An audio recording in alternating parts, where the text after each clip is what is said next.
Esiet sveicināti! Ir pagājuši tieši 10 gadi kopš brīža, kad Latvijā tika ieviesta transporta līdzekļu vadītāju pārkāpumu, jeb tautā vairāk zināmā sodu punktu uzskaites sistēma. Šī sistēma pasaulē strādā jau krietni ilgāk un krietni ir uzlabojusi situāciju uz ceļiem. Bet vai tāpat ir noticis arī pie mums, Latvijā? Pilnīgi noteikti varam teikt, ka pārkāpumu uzskaites punktu sistēmas ieviešana devusi pozitīvu rezultātu un situācija ir uzlabojusies. Jo, ja mēs pavērtējam 10 gadus atpakaļ situāciju, tad bojā gājušie cilvēki Latvijā bija apmēram 600. Šobrīd mēs runājam jau zem 200, 179 cilvēki 2013. gadā. Jāsaka, ka tikai 0,45% vadītāju no kopējā skaita, kas Latvijā ir 845 000 vadītāji, ir reģistrēti 16 punkti, kas ir maksimāli pieļaujamais pārkāpumu uzskaites punktu skaits. Un šiem cilvēkiem rezultātā tiek atņemtas vadīšanas tiesības. 12% no visiem vadītājiem ir tādi, kuriem nav reģistrēts vispār neviens punkts. Pārkāpumu uzskaites sistēma šajos 10 gados ir revolucionējusi. Pārkāpējiem ir iespēja dzēst daļu no saviem sodu punktiem, bet lielākajiem punktu krājējiem ir jāiet pie psihologa. Tad 2014. gada 1. jūlijas ir brīdis, kad stājas spēkā jauns noteikums, un tas būs viens no veidiem, papildus jau esošajiem teorijas kursiem un arī braukšanas apmācībām, kādā veidā cilvēki, kas tiks nosūtīti uz šiem kursiem, varēs dzēst viņiem reģistrētos pārkāpumu uzskaites punktus. Protams, ka soda punkti nav panacēja, kas līdz minimumam samazinās ceļu satiksmes negadījumus. Tā ir tikai daļa no kopējās ceļu satiksmes drošības sistēmas, kas Latvijā regulāri tiek atjaunota, un darbu šajā jomā ir pāri galvai. Pēdējos mēnešos uz Latvijas valsts autoceļiem tiek veiktas pastiprinātas kvalitātes kontroles.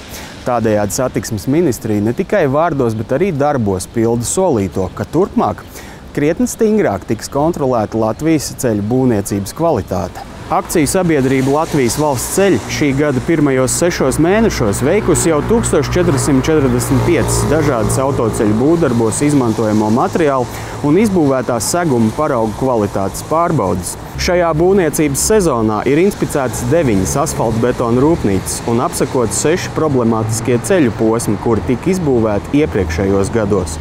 Kādi ir šo pārbaužu rezultāti un kas notiek ar grēkāžiem, kas neizpilda kvalitātes prasības? Mēs esam palielinājuši šo te garantiju no 2 gadiem uz 5 gadiem būvēm uz autoceļiem. Tāpat laikā arī veicam padziļinātas pārbaudes arī projektiem pašiem, jo pirms vispār tiek uzsākti būvdarbi. Un arī, protams, augsnes analīzes. Arī ceļu būvs firmas norāda, ja reiz aug kvalitātes standarti, jāaug arī pakalpojumu cenām. Tā konkurence jau arī mums ir ļoti skarba, un šobrīd nav neviena indikātora, kas liecinātu, kāpēc ir nokritušās, teiksim, būvdarba cenas. Izēja materiāli maksā tikpat, cik viņi maksā.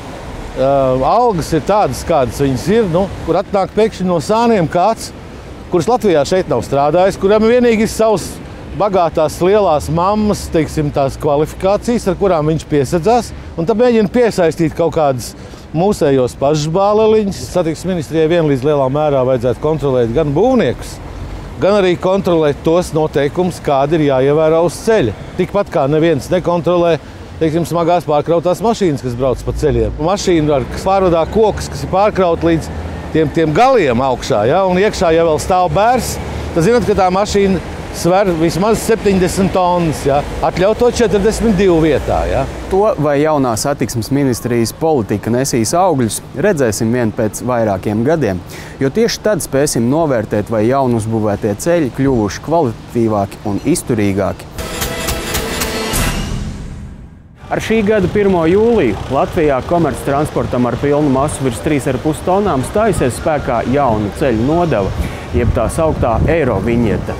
Autopārvadātāji ar šo jauno nodevu nav mierā, un to ir pauduši jau arī agrāk, bet ķērušies arī pie darbiem. Cilvēki ir bezizejā un vēlas parādīt lielā mērā savu attieksmi protesta veidā, ka viņi nepiekrīt likumdevēja sniegtajai pozīcijai. Mūsu transporta pārvadātāji būs spiesti maksāt sākot līdz 1000 eiro gadā.